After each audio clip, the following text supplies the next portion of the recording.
Hello, welcome to my book, It's a Mistake. I'm Neil Gilfillan, the author, and the book is copywritten, so please don't steal, except my heart. Even for watching this, you've stolen my heart. Dream, dream away.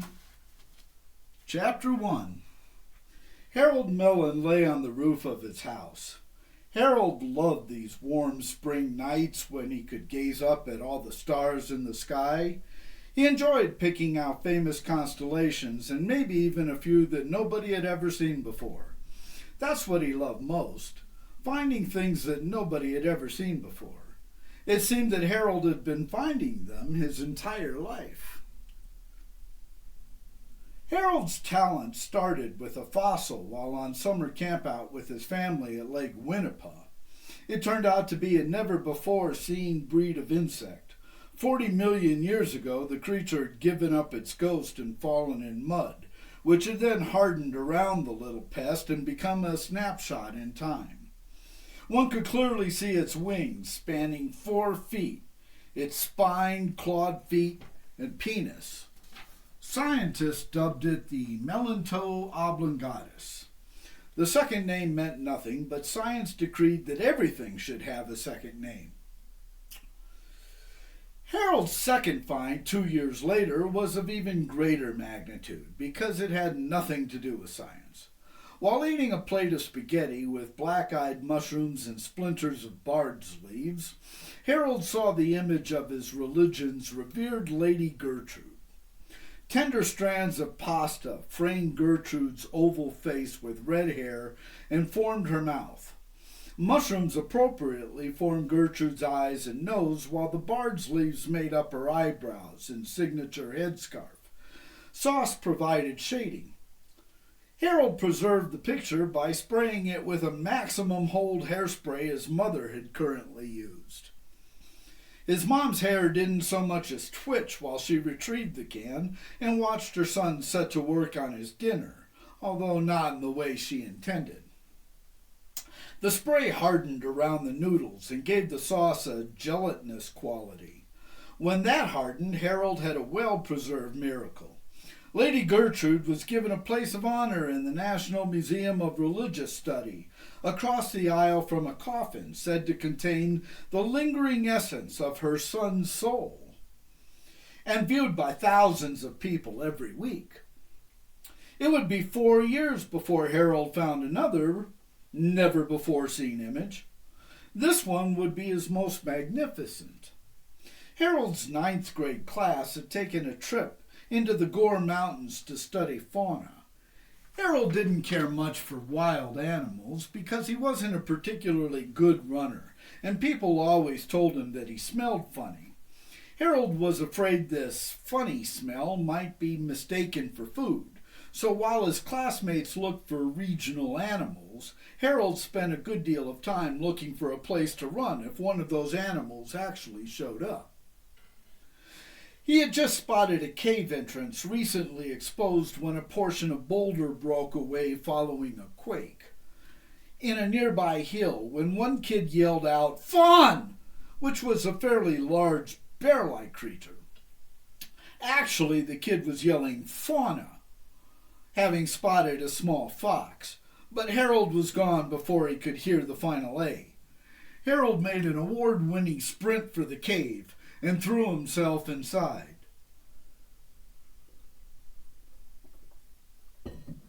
His fear was so great that it never occurred to him that bigger,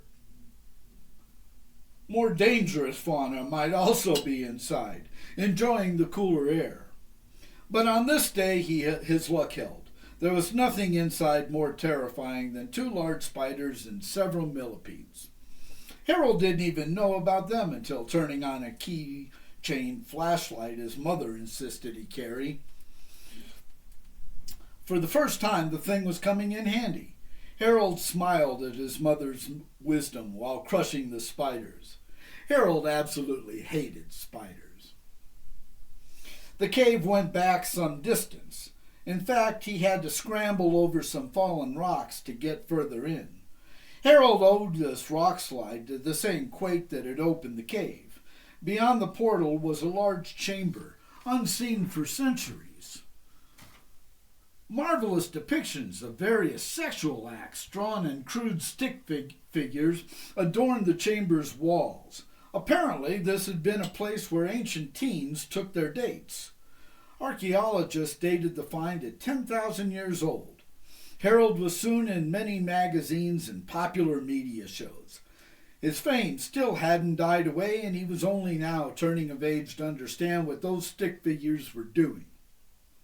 Harold Mellon had a share of exposure. Still, he thought, it'd be nice to have more of it.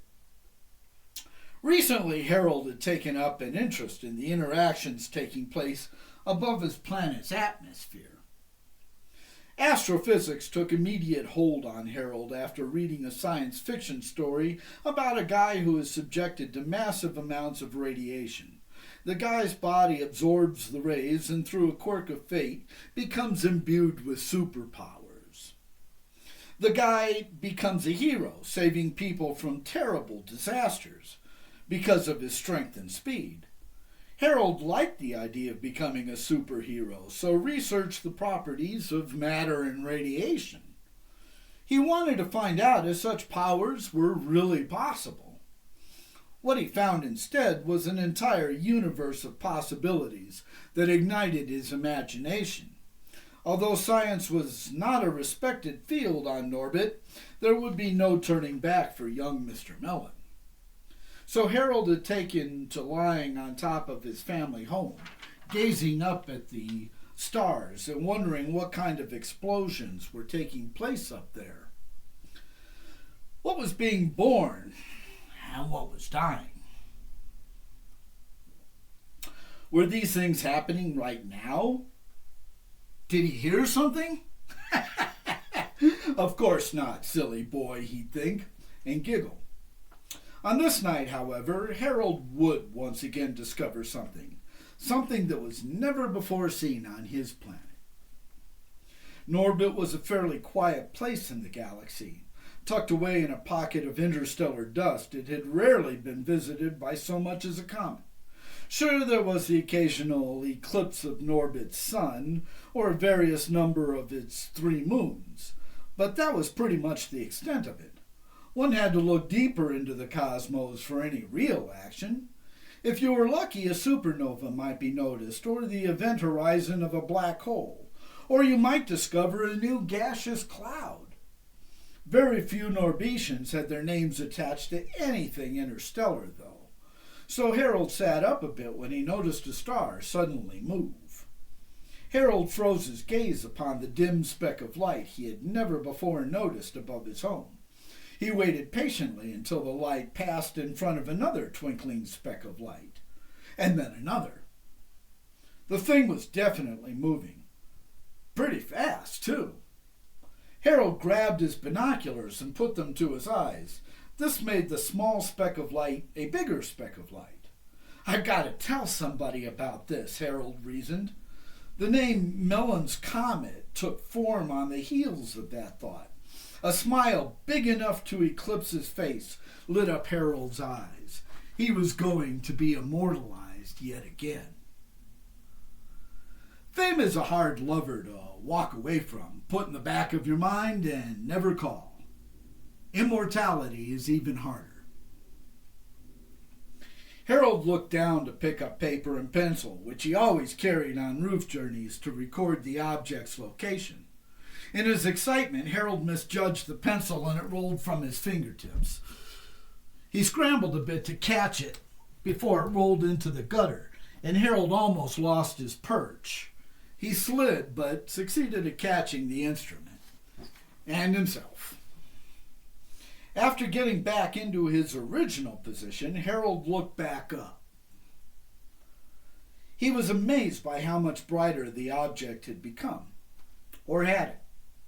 Maybe he just didn't recollect it being this bright and therefore thought it had changed. Also, he had been looking up for some time and may have become slightly callous to its appearance. Odd as that seemed, he supposed it was possible. After all, it couldn't possibly be moving that fast. Could it? Harold grabbed his binoculars and once again put them over his eyes. The object was definitely bigger. This time Harold could see that there was no tail, as Norbert's scant comet records indicated there should be. But maybe not all comets had tails. Quickly, Harold grabbed his book of celestial bodies and formations. He flipped through the small section covering the traveling stars, but saw nothing about passing stars with no tails. Harold looked back up, and his jaw dropped.